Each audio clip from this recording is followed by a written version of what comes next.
Hello students, welcome to my channel. तो आज की इस वीडियो में हम लोग कवर करेंगे प्रश्नावली 8.2 का क्वेश्चन नंबर 8। इससे पहले हम लोगों ने क्वेश्चन नंबर 7 तक देख लिया था, ठीक है। अगर आप उस वीडियो को नहीं देखे हैं तो उसका लिंक मैं डिस्क्रिप्शन में डाल दूंगा, आप जाकर सबसे पहले उस वीडियो को देखिए, जिससे आपको क्या होगा, कंसेप्ट बिल्ड होगा और आप क्वेश्चन नंबर 8 तक ठीक से कर पाएंगे, ठीक है। देखिए क्वेश्चन नंबर 8 में क्या बोला जा रहा है, ध्यान से देखिएगा।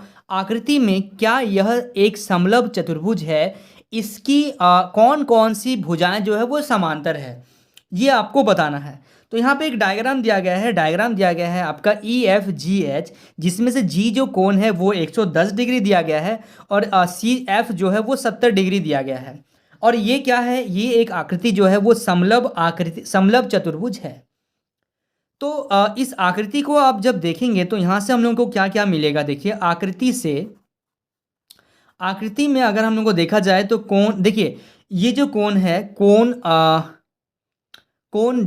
एफ और कोण जी, इन दोनों कोण जो है, इन दोनों कोणों को अगर मिला दिया जाए, इन दोनों कोणों को अगर जोड़ा जाए तो इन दोनों कोणों का योग कितना होगा वो सबसे पहले देख लेते हैं। कोण जी प्लस कोण एफ जो है वो कितना है, 110 डिग्री प्लस 70 डिग्री, तो आपके सामने आ रहा है 180 डिग्री।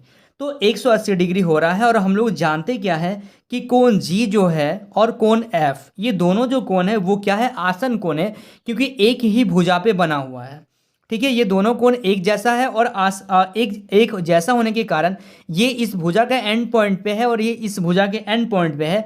तो कोण जी और कोण एफ जो है वो क्या होते हैं, आसन कोण, आसन कोण युग्म है। तो इसलिए ई एफ जी एच जो है एक क्या है, समलंब है, ठीक है। आसन कोण है इसलिए ये समलंब है। और हम लोग क्या बोलेंगे यहाँ पे, तथा ई एफ जो है वो पैरेलल होगा किसका, जी एच का। यानी कि ई एफ जो है ये भुजा जो है वो पैरेलल है किसका, जी एच का, ठीक है। ये क्लियर हो गया। ये था क्वेश्चन नंबर 8। बहुत ही सिंपल क्वेश्चन है, थोड़ा सा ध्यान दीजिएगा तो आपको क्वेश्चन बहुत ही जल्दी समझ में आने आ जाएगा, ठीक है। चलिए so students please note down this question. अब हम लोग देखेंगे क्वेश्चन नंबर 9।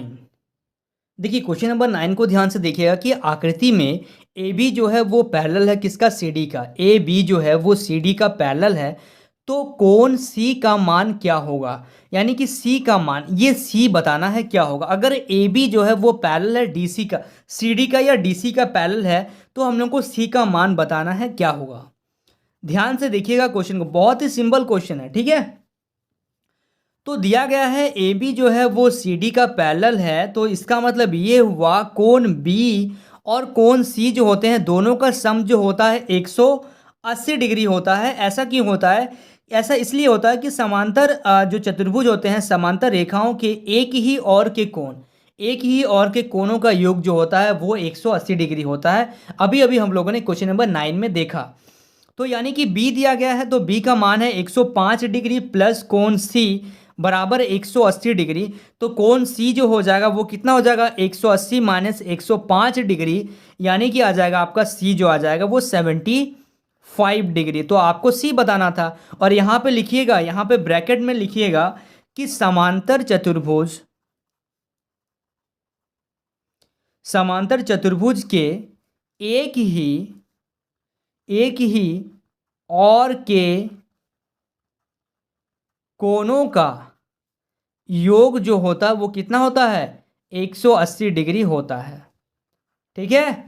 चलिए बहुत ही सिंपल सा क्वेश्चन था। चलिए अब एक लास्ट क्वेश्चन आ रहा है 11.2 चैप्टर का, क्वेश्चन नंबर 10, ठीक है। So students please note down this question. देखिए क्वेश्चन नंबर 4 को क्वेश्चन नंबर 10 को ध्यान से देखिएगा। दी गई आकृति में ए बी सी डी और ई एफ जी एच दोनों समांतर चतुर्भुज हैं। देखिए जो ये आपके सामने जो एक समांतर चतुर्भुज है, यानी कि दो तरीके से है, ए बी सी डी, ये समांतर चतुर्भुज को देखिए ये, और ई एफ जी एच जो है ये दोनों जब अलग अलग आप देखेंगे समझ में आएगा। ये अलग हो गया और ये अलग हो गया, ये दोनों क्या है, समांतर चतुर्भुज है। तो आपको निकालना है x का मान क्या होगा, ये x का मान आपको बताना है, ठीक है। और इसमें आपका d दिया हुआ है, f दिया हुआ है, और इस सेंटर को o माने हैं हम लोग, ठीक है।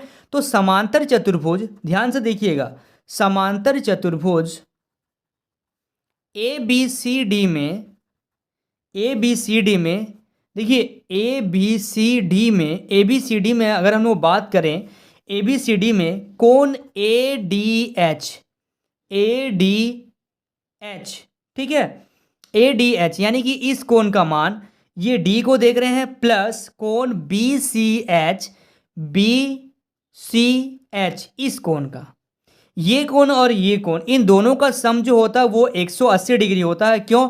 क्योंकि ये आसन कोण है, एक ही और के कोण है, उसको आसन कोण बोलते हैं, ठीक है। ये आसन कोण हो गया, यानी कि आपका ये इसका वैल्यू कितना है, 130 डिग्री, प्लस ये निकाल देंगे हम लोग, यानी कि बी सी एच बराबर कितना, 180 डिग्री। तो कोण बी सी एच बराबर कितना हो जाएगा, 180, ये प्लस का इधर है, प्लस का 130 से इधर आ जाएगा तो माइनस 130, यानी कि आपके सामने आ गया कितना डिग्री, आपके सामने आ गया ये 50 डिग्री, यानी कि ये कितना हो गया, 50 डिग्री हम लोगों का हो गया। ठीक है, यहाँ तक समझ में आ रहा है।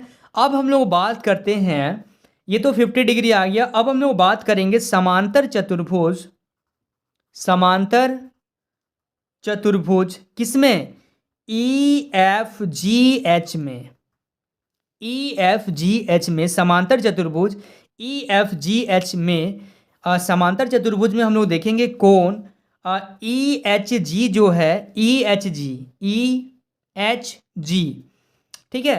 तो ई एच जी जो हो जाएगा वो कितना डिग्री का कोण बनाएगा, 70 डिग्री का कोण बनाएगा। क्यों? क्योंकि इस चतुर्भुज में अगर देखें, ये कोण जो है, इस कोण का क्या है, सम्मुख कोण है, ठीक है, सम्मुख कोण। तो समांतर चतुर्भुज में सम्मुख कोण जो होते हैं वो क्या होते हैं, बराबर होते हैं। तो इस कोण के बराबर ये कोण है, तो ये हम लोग का 70 डिग्री यहाँ से मिल गया। अब हम लोग बात करेंगे, अगर ये 70 डिग्री है तो अब हम लोग देखेंगे त्रिभुज सी सी एच ओ, इस त्रिभुज में हम लोग बात करेंगे।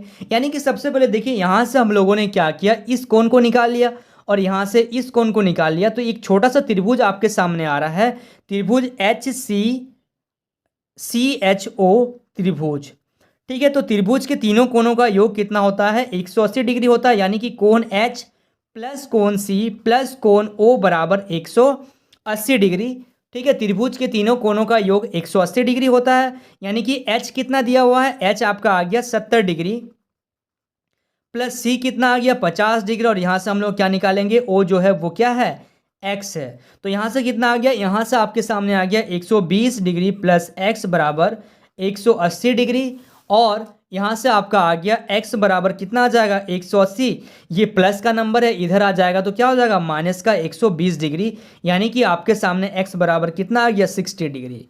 तो देखिए, देखने में कैसा लग रहा था, ये बहुत कॉम्प्लिकेटेड लग रहा था, मैं जब स्टार्टिंग में कर रहा था लग रहा था कि कैसे होगा, लेकिन जब आप ध्यान से इसको करेंगे, एक स्टेप के बाद एक स्टेप को करते जाएंगे, तो कहीं ना कहीं ये आपके लिए बहुत ही ईजी होने लग जाएगा। ठीक है, चलिए, तो ये था आप लोगों का जो चैप्टर आज कंप्लीट हुआ, वो है आपका 11.3। आई होप आपको इस वीडियो से काफ़ी कुछ सीखने को मिला होगा। अगर वीडियो पसंद आता तो इस वीडियो को लाइक करिए और हमारे चैनल को सब्सक्राइब करना मत भूलिए। तो स्टूडेंट्स, मिलते हैं नेक्स्ट वीडियो में, तब तक के लिए बाय।